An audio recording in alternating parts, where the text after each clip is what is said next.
फिल्मी Indian Anupama Chopra and शान pressure ये कुछ ऐसे फिल्म क्रिटिक्स हैं जिनको लोग एक टाइम पे बहुत पसंद करते थे, लेकिन आजकल लोग इनको बहुत हेट करते हैं। इसके अलावा बहुत से फिल्म रिव्यूअर ऐसे भी हैं जिनको एक टाइम पे लोग उतना पसंद नहीं करते थे, बट आजकल लोग उनको बहुत ज़्यादा पसंद करते हैं। तो तुम लोग समझ ही गए होगे कि आज की इस वीडियो में हम most hated and most loved film reviewers के बारे में बात करने वाले हैं।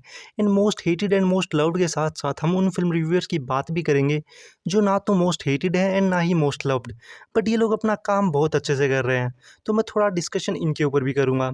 ओके, तो अब ज़्यादा टाइम वेस्ट नहीं करते हैं और वीडियो को शुरू करते हैं। और सबसे पहले हम बात करेंगे मोस्ट हेटेड फिल्म रिव्यूअर्स की। ओके, तो मोस्ट हेटेड में हम सबसे पहले शान प्रेशर की बात करेंगे। अब देखो, तुम्हें पता ही होगा कि बॉलीवुड सुपरस्टार हो या साउथ सुपरस्टार, शान इन सब की मूवीज़ को रिव्यू के नाम पे रोस्ट करता रहता है।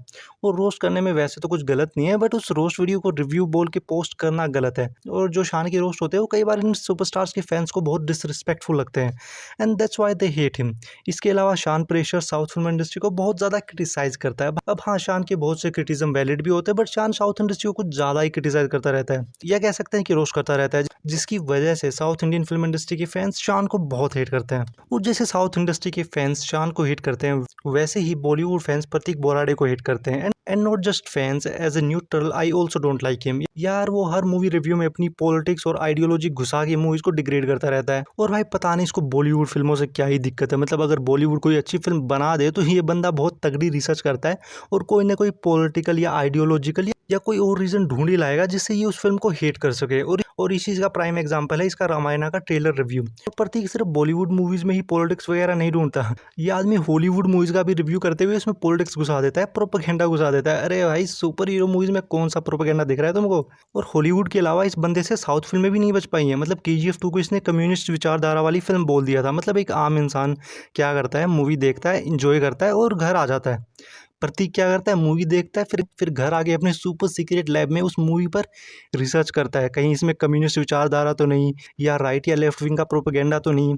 और प्रतीक की इन्हीं हरकतों की वजह से लोग इसको हेट करते हैं। अब देखो, आज भी बिलीव इन इक्वलिटी, सो मर्द और औरतों दोनों को इक्वल हेट मिलता है। और इसलिए नेक्स्ट जिस रिव्यूअर की हम बात करने वाले हैं वो है सुचारिता दीदी। अब अगर बात करें कि लोग सुचारिता को क्यों पसंद नहीं करते हैं, तो इसका सिंपल सा रीज़न है, वो है सुचारिता के अजीबोगरीब ओपिनियंस। मतलब धुरंधर और छावा के ऊपर सुचारिता ने जो ओपिनियंस दिए हैं, उनकी वजह से सुचारिता को बहुत ज़्यादा हेट मिलना शुरू हुआ। अब अगर मैं मेरे पर्सनल ओपिनियन की बात करूँ तो एक्चुअली मुझे सुचारिता की वीडियो समझ ही नहीं आती है। मतलब ये इतनी खतरनाक इंग्लिश यूज़ करती है ना कि शशि थरूर की भी आत्मा काँप जाती है। गूगल ट्रांसलेटर अपने हाथ खड़े कर देता है यार। आगे चले तो मोस्ट हेटेड में अनुपमा आंटी भी आती हैं। वैसे तो एज ए क्रिटिक ये सुचारिता से मच बेटर हैं, बट धुरंधर पे जो इन्होंने रिव्यू दिया था उसके बाद से इनको भी बहुत हेट मिलता है, और शायद वो हेट आगे भी मिलता रहेगा। बाकी अब अगर next most hated film critic पे चले तो वो है फिल्म इंडियन। और I think you all know कि फिल्म इंडियन को लोग उसके ओपोर्चुनिस्ट बिहेवियर के लिए हेट करते हैं। फिल्मी इंडियन फैमिली की उस रिलेटिव की तरह है जो सबकी गुड बुक्स में रहना चाहता है। इसलिए अक्सर तुम फिल्मी इंडियन को अच्छी फिल्मों को अप्रिशिएट करते तो देखोगे, बट बुरी फिल्मों को क्रिटिसाइज करते बहुत कम देखोगे। इसके अलावा फिल्मी इंडियन अपनी जेब गर्म करने के लिए नॉर्थ साउथ फैंस को लड़ाती रहती है और व्यूज़ छापती रहती है।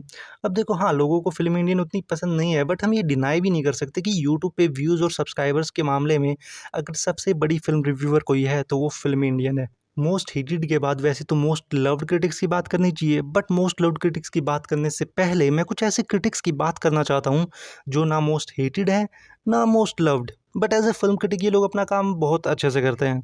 एंड मोर इम्पोर्टेंटली मैं खुद इनके बारे में थोड़ी बात करना चाहता हूँ। तो most hated and most loved के बीच की जो एक कैटेगरी है, इसमें सबसे पहले आते हैं योगी बोलता है, YBP फिल्मी, RJ रौनक, अभी का रिव्यू जैसे लोग, जो इस गेम के बिग प्लेयर ज़रूर हैं और अपना काम भी अच्छे से करते हैं, बट इनको कभी भी ना बहुत ज़्यादा हेट मिला और ना ही कभी भी बहुत ज़्यादा अप्रिसिएशन मिला, इसलिए इनको मैं बीच की कैटेगरी में डाल दिया हूँ। इसके अलावा इसी कैटेगरी में कुछ ऐसे क्रिटिक्स हैं जो अभी बहुत बड़े क्रिटिक्स तो नहीं हैं या बहुत बड़े चैनल तो नहीं हैं, बट अभी वो उस स्टेज में है जहाँ वो धीरे धीरे राइज कर रहे हैं। जैसे कि मिस्टर सिनेफाइलर, बहुत ही मस्त बंदा है और उसकी वीडियोस देख के लगता है कि this guy just love cinema. इसलिए आप इसके चैनल पे मोस्टली ऐसी ही वीडियोस देखोगे जहाँ ये अच्छी मूवीज़ या सीरीज़ को अप्रिशिएट कर रहा है। एंड जब ये बंदा अपना मूवी या सीरीज़ देखने का एक्सपीरियंस बताता है ना, तो मैं उससे रिलेट कर पाता हूँ। इसके अलावा देसी डीप डाइव करके एक चैनल है जहाँ दो फिल्म स्टूडेंट्स मूवीज़ को अच्छे से एनालाइज करते हैं, मूवीज़ को अच्छे से डिस्कस करते हैं, और वो डिस्कशन सुन के बहुत मज़ा आता है। और जब ऐसे लोग फिल्म रिव्यू करते हैं जिनको फिल्म मेकिंग की नॉलेज है, तो उस रिव्यू या डिस्कशन को देखने में और भी ज़्यादा मज़ा आता है। वरना बहुत सारे ऐसे यूट्यूबर्स हैं जिनको सिनेमा की घंटा नॉलेज नहीं है, बट बड़े बड़े डायरेक्टर्स को ये सिखाते रहते हैं कि मूवीज़ बनाते कैसे हैं। अब अगर आगे चले तो विश, स्टूपिड वन, सिनेमान, रौनक मंगोटिल, ये लोग भी बहुत यूनिक कंटेंट बनाते हैं और मैं पर्सनली इन लोगों को देखना पसंद करता हूँ। इनके अलावा भारद्वाज, रंगन एंड कोमल नाटा भी बहुत अच्छा काम करते हैं और लेटर फैक्ट्स भी काफ़ी सही काम करता है। उनकी अच्छी चीज़ ये लगती है कि वो ऑलमोस्ट हर इंडस्ट्री को कवर करते हैं और हर इंडस्ट्री से रिलेटेड केस स्टडी वीडियोज़ बनाते हैं। अब अगर आगे चले तो देसी नर्ड एंड सुपर सुपर, ये 2 ऐसे चैनल्स हैं जो इंडिया में सुपर हीरो जेनरे से रिलेटेड वीडियोज़ में डोमिनेट करते हैं और इन दोनों की ही videos and super hero movies related theories सुनने में बहुत मज़ा आता है। अब अगर आगे चले तो गाइज़ अब अपना दिल थाम लीजिए क्योंकि अब हम मोस्ट लव्ड फ़िल्म क्रिटिक्स की बात करने वाले हैं और इसमें कुछ ऐसे नाम भी है जिसे सुन के शायद तुम मेरे कमेंट सेक्शन को गालियों से भर दो। तो चलो पता करते हैं कि मुझे गालियाँ पड़ती है या नहीं। अब अगर मोस्ट लव यूट्यूबर्स की बात करें तो सबसे पहले आते हैं सूरज कुमार। अब देखो स्टार्टिंग में मैं बहुत कंफ्यूज था कि सूरज कुमार को मोस्ट लव्ड में रखना सही रहेगा या नहीं, क्योंकि सूरज को लोग पसंद भी करते हैं बट इसको बीच बीच में हेट भी मिलता रहता है। तो फिर मैंने थोड़ा विचार विमर्श किया और विचार विमर्श करने के बाद मैं इस कंक्लूजन पे आया कि सूरज को ऑडियंस तो उसकी ऑनेस्टी के लिए पसंद करती ही है और साथ के साथ फिल्म इंडस्ट्री के लोग भी अक्सर सूरज को अप्रिशिएट करते हैं। इवन खुद SRK ने सूरज की कही हुई एक बात को एक प्रमोशनल इवेंट में यूज़ किया था। तो इसलिए हम सूरज को मोस्ट लव्ड में रखेंगे। और अब नेक्स्ट जिसकी हम बात करेंगे वो है पीजे एक्सपेन। और पीजे एक्सपेन को लोग पसंद करते हैं क्योंकि एज अ रिव्यूअर वो बंदा अपना काम अच्छे से करता है और साथ के साथ वो अपनी वीडियोस में फिलोसॉफिकल बातें करना और शायरी सुनाने के लिए भी बहुत फेमस है। एंड मोस्ट इंपॉर्टेंट पीजे की रो एंड रियल पर्सनैलिटी उसको बहुत लाइकेबल बनाती है। और ऐसा नहीं है कि पीजे को हेट नहीं मिलता, मिलता है, बट जो लव उसको मिलता है उसके कंपैरिजन में वो हेट ना के बराबर होता है। पीजे के बाद आगे चले तो मोस्ट लव्ड में नेक्स्ट यूट्यूबर हैं बीएनएफ टीवी। अब बहुत लोग बोलते हैं कि बीएनएफ टीवी अक्सर अपनी वीडियोस में बहुत सेफ खेलता है, वो कभी स्ट्रॉन्ग क्रिटिसिज्म नहीं देता है, इसलिए उसको हेट भी मिलता है। But in my opinion BNF TV अपना काम काफ़ी ऑनेस्टी से करता है, प्लस उसकी पर्सनैलिटी एंड उसका ह्यूमर भी बहुत सही है, इसलिए लोग उसको काफ़ी पसंद करते हैं। अब अगर आगे चले तो मोस्ट लव्ड रिव्यूअर की लिस्ट में हम बात करेंगे social and tried and refuse production की। तो ये 2 ऐसे फिल्म रिलेटेड चैनल्स हैं जिन पे आपको सिनेमा रिलेटेड ऑलमोस्ट हर टाइप का कंटेंट देखने मिलेगा। आपको मूवी रिकमेंडेशन वीडियोज़ मिल जाएँगी, केस स्टडी वीडियोज़ मिल जाएँगी, एनालिसिस वीडियोज़ मिल जाएँगी। बेसिकली आपको वो सब मिल जाएगा जो आपको एक सिनेमा रिलेटेड चैनल पर मिलना चाहिए। एंड इसके अलावा ये दोनों ही अपने काम को लेके बहुत ऑनेस्ट भी हैं और स्पेशली सोशल वाला बंदा, इस बंदे की तो सिनेफाइल्स में अलग लेवल की इज़्ज़त है। तो गाइज़ अब तक हमने मोस्ट हेटेड रिव्यूअर की बात कर ली है, मोस्ट लव्ड रिव्यूअर्स की बात कर ली है एंड जो बीच वाली कैटेगरी के रिव्यूअर्स हैं उनकी भी बात कर ली है।